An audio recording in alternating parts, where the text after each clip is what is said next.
November 11. The gift of remembrance. He took bread, and when he had given thanks, he broke it and gave it to them, saying, "This is my body, which is given for you. Do this in remembrance of me." Luke chapter 22, verse 19. Most of us find it far easier to forget than to remember.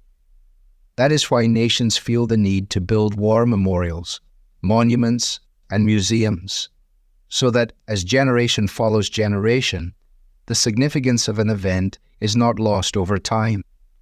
Thus we often hear the phrase, "lest we forget."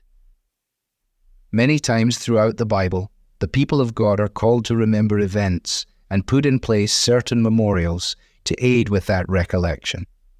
When the Israelites crossed the Jordan into the Promised Land, Joshua gave instructions to set up stones in the middle of the river. It likely seemed a strange thing to do, but Joshua told the people that it was to be a sign. When your children ask in time to come, "What do those stones mean to you?"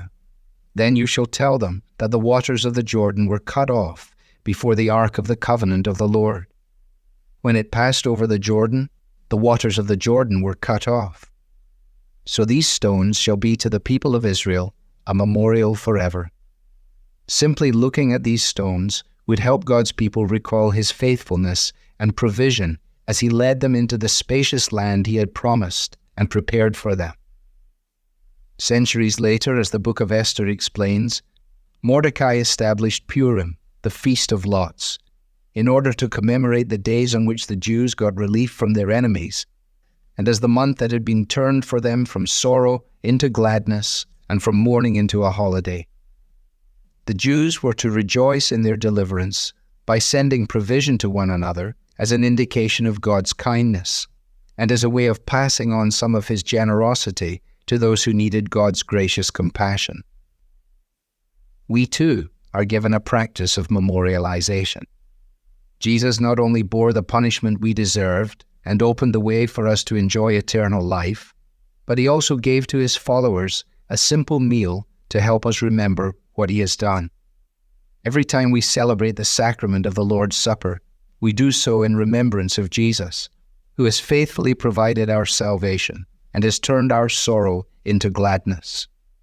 If we don't celebrate the feast, if we don't keep this memorial as part and parcel of our history, then we lose the ability to reflect upon eternal realities. Indeed, it is as we share in the Lord's Supper and remember His death and the feast that we are invited to in glory, that the Spirit feeds our hearts, strengthening our faith. The Lord's Supper must never become a dry ritual, something we perform just because it is what we do.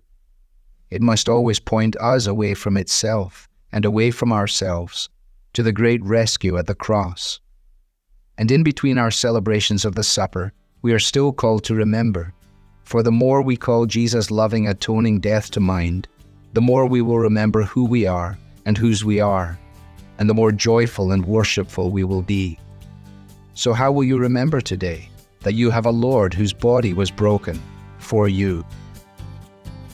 Devotional material is taken from the Truth for Life Daily Devotionals, copyright Alistair Begg, and is published by the Good Book Company.